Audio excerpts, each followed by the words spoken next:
Hey, welcome to Outdoorswoman Northwest. This is video 4 on fishing for beginners, and today I'm going to talk about fishing rods. I've said in previous videos I'm not going to get into a lot of detail and tell you absolutely everything there is to know about rods or anything else that I'm talking about. I'm just going to give you the basics to get you started, just so you can go out and buy what you need and learn basic skills. So let's get into it with the fishing rods.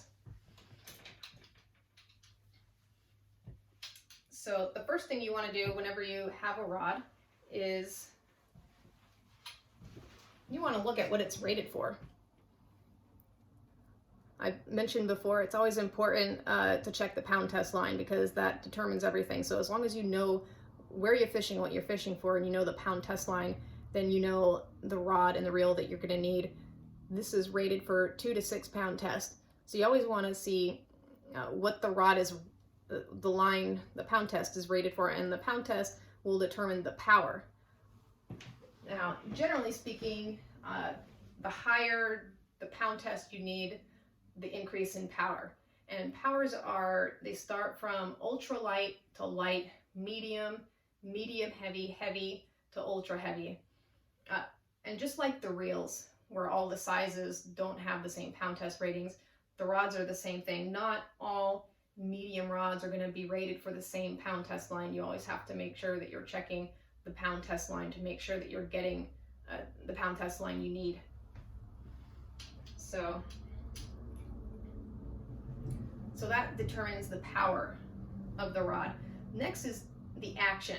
So this one, the power, says ultralight, and it has the lowest pound rating that you can find, which is 2 to 6. You may find an ultralight rod that's rated 2 to 4, but that's the power. And then we have fast action. So action is when I bend the rod down. Fast action is going to have very little bend, and it's going to come back quickly, or fast. You have fast, moderate, and slow, and extra slow.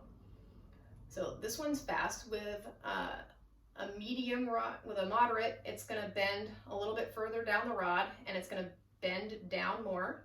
With a fast rod, or with a slow rod, it's going to bend even further down, and it's going to have more of a curve, and it's going to take even longer to come back.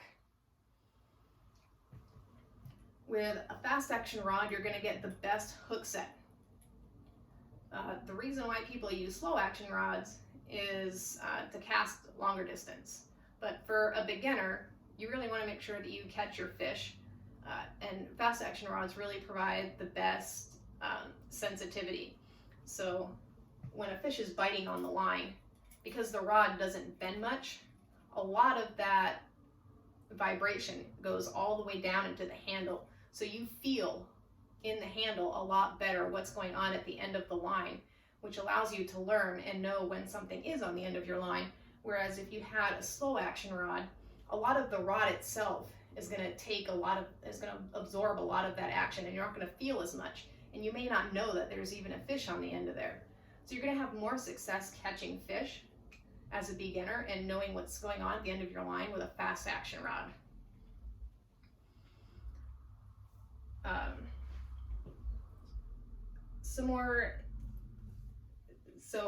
I talked before about the very first video, where you're fishing and what you're fishing for. Where you're fishing will determine the length of the rod. So you have from 5 feet on up to 15, maybe even more than that, feet of rod length. If you're fishing in a boat, you're not going to need a really long rod because you can just move the boat wherever you need to go and drop your lure or bait wherever you need it to go. If you're fishing from a pier or somewhere on land, you want to be able to cast out far, then you're going to want a longer rod. So where you're fishing for will really depend on the length of the rod. And just because you're fishing at a river does not mean you need a long rod. You really need to, and I talked about that before in video 1, it's always good to do a dry run of where you're going. Because if the river you're going to, there's like a lot of cover over you and a lot of trees and branches, you're not going to want a long rod because you're just going to get caught up in everything and you're not going to be able to fish. A shorter rod may be better. Also, if the If the river is not very wide, you don't need a long rod. You only need a really long rod if the river is really wide. Some other things to think about with the rod: if you're going to buy a rod and reel separately, you want to make sure that you're buying the right rod for the right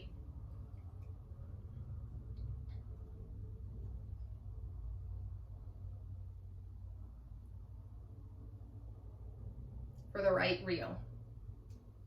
So the main reels that you have are the spinning reel and the bait caster. So whenever you're looking to buy a rod that's not in a combination where the rod and reel are together, they usually have them in either a casting option or a spinning option. So the spinning reel, the spinning rod, I'll show you a couple here. This is the same rod, but one is one spinning and one is casting. So this is the casting rod, and this is for a bait caster. The bait caster, the seat is on the top, and then you'll have this little notch here that you hold on to, and you have your bait caster at the top that you're holding on to. The guides are small and they're at the top. And then with the spinning option, the seat is at the bottom, and there's no notch on here. It's just a smooth handle. Your guides are much bigger and they're at the bottom. So you make sure that you get the rod that goes with the reel that you have, otherwise it's not going to seat properly and the guides aren't going to match properly either, so you're not going to be able to cast it right. There's all kinds of different handle options with rods. This is EVA foam, and it's separate. The handle is kind of two pieces, and so is this one here. This is EVA foam. And then we have cork. You can get a handle just like this, a straight handle like that. That's EVA foam. It's really your preference if you like the feel of the cork or the EVA foam, whatever works best for you. And then we have, sometimes when you're buying a rod, you'll see different options for different types of handles, where the handles may be bigger or smaller than others. Bigger handles are useful when fishing for larger fish, because then you can get your arm under here and really get a hold of it, and that gives you more leverage. So that really depends on what you're fishing for, if you feel like you need a larger handle or not. And always to keep in mind with these, with rods, I'll show you this one here. There's a lure rating on here also. This one is 14 to 5/8 ounces, and that's for the lure. So if you're going to use a lure with this, it is a good idea to stay within the ounces that it says. If you go too low or too high, it's not going to cast right. If you go low and you go to cast, you're not going to be able to cast very far. If you go too high, it's not going to cast very well either. So a nice feature to have on a reel is the line keeper, or the hook keeper. Some people I've seen put their hook on the guide, and it's not a good idea to do. The metal hook on the metal guide, it'll scrape against here, it can cause little divots in the metal, and then when you have your line through here, the line can get caught up in those, and it can cause abrasions on your line, and when you go to cast, your line can break a lot easier. It could break while you're casting. And if you have a rod where when you cast, you don't know if your line's going to break or not because of all different abrasions that are in here, the rod is pretty much useless. I mean, you don't want to go out there and fish and wonder every time if your line's going to break.